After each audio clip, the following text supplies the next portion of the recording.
Bismillahirrahmanirrahim. Assalamualaikum warahmatullahi wabarakatuh. Hai guys, saya Ilmi. Di sini saya mau tanya-tanya sama teman tak yang lain terkait materi sejarah yang telah dipelajari sebelumnya. Baik, langsung saja kita tanya sama Amira. Mengapa sejarah memiliki arti penting bagi kehidupan manusia? Jadi sejarah itu penting karena dalam sejarah kita bisa mempelajari peristiwa-peristiwa yang terjadi di masa lalu, sehingga kita bisa mengambil pelajaran penting agar kita tidak melakukan kesalahan yang pernah terjadi di masa lalu. Dan 3 manfaat sejarah dalam kehidupan sehari-hari. Jadi manfaat sejarah dalam kehidupan sehari-hari itu yang pertama, Historia Magistra Vitae atau sejarah sebagai guru kehidupan, di mana dalam sejarah kita bisa mempelajari hal-hal yang terjadi di masa lalu sehingga kita bisa mengambil pelajaran di masa kini dan masa depan. Yang kedua adalah sejarah sebagai bisa membangun identitas negara. Dari sejarah kita bisa mengetahui asal-usul dari kemerdekaan dan budaya di negara kita, sehingga kita bisa mempelajari asal-usul negara kita. Apa saja unsur pokok dalam kajian sejarah? Dalam kajian sejarah itu ada 3 unsur pokok, yaitu manusia, ruang, dan waktu. Manusia sebagai kajian sejarah itu bisa sebagai objek dan subjek. Manusia sebagai subjek itu adalah orang yang meneliti atau mempelajari sejarah, sedangkan manusia sebagai objek itu adalah orang yang dipelajari atau diteliti dalam sejarah tersebut. Yang kedua itu adalah ruang. Ruang dalam sejarah itu adalah tempat di mana terjadinya sejarah tersebut. Yang ketiga adalah waktu atau kapan terjadinya sejarah tersebut. Selanjutnya kita tanya sama Afika. Apa perbedaan pendekatan sinkronik dan diakronik dalam mempelajari sejarah? Baik, pendekatan sinkronik mempelajari peristiwa pada satu masa tertentu secara mendalam tanpa melihat perkembangannya. Misalnya kondisi politik Indonesia pada tahun 1945.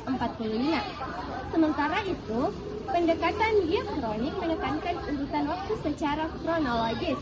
Misalnya, sejarah perjuangan bangsa Indonesia dimulai dari masa penjajahan hingga kemerdekaan. Apa yang dimaksud dengan perubahan dan keberlanjutan dalam sejarah? Perubahan adalah situasi atau kondisi masyarakat yang mengalami perbedaan dari masa ke masa. Misalnya, perubahan sistem pemerintahan.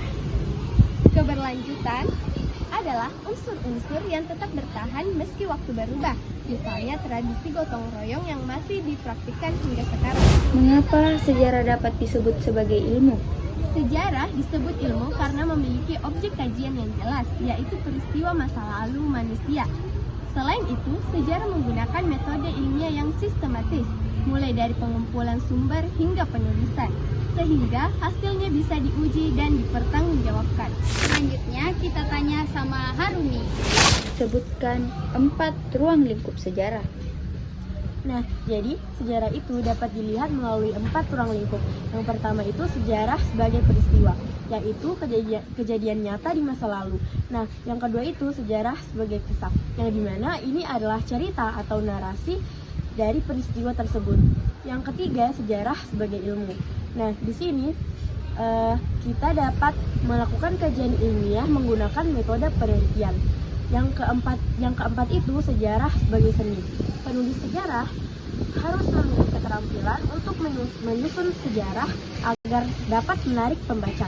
Apa saja jenis sumber sejarah beserta contohnya? Nah, jadi sumber sejarah itu ada 3. Yang pertama, sumber seperti lisan, yang dimana sumber lisan ini berasal dari kesaksian mata atau wawancara. Yang kedua itu sumber tulisan. Sumber tulisan ini seperti artefak-artefak, arsip, dan dokumen-dokumen peninggalan sejarah. Nah, yang ketiga itu sumber benda seperti candi, senjata tradisional, dan pakaian tradisional yang ditinggalkan dari masa lalu. Mengapa sumber benda penting dalam penelitian sejarah? Nah, sumber benda ini penting karena menjadi bukti nyata yang bisa dilihat dan diteliti langsung. Dengan benda peninggalan, sejarawan dapat menggali informasi mengenai kehidupan masyarakat masa lalu, baik dalam bidang budaya, ekonomi, maupun politik. Selanjutnya kita tanya sama Atifa. Apa saja tahap metode penelitian sejarah?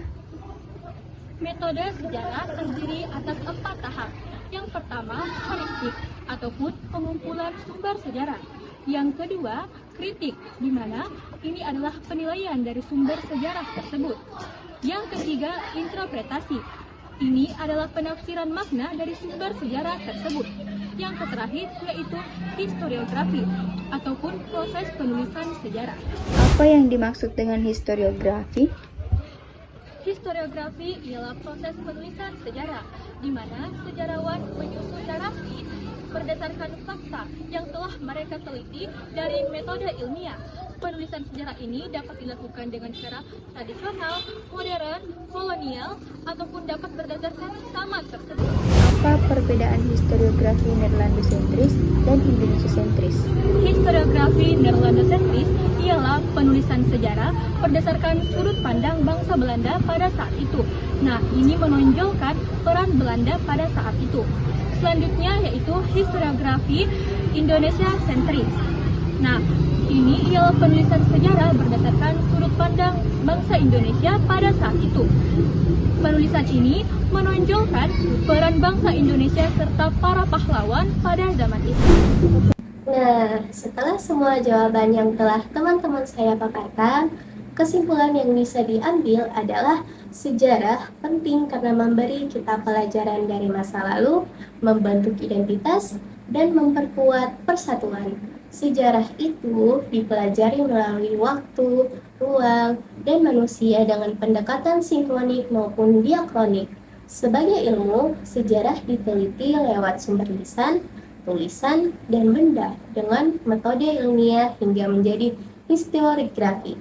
Intinya, sejarah bukan hanya mengenang masa lalu, tetapi juga pedoman untuk menghadapi masa kini dan masa depan. Baik, itulah tadi penjelasan yang telah dijawab dari teman-teman kita. Kurang dan lebihnya mohon dimaafkan. Wassalamualaikum warahmatullahi wabarakatuh. See you.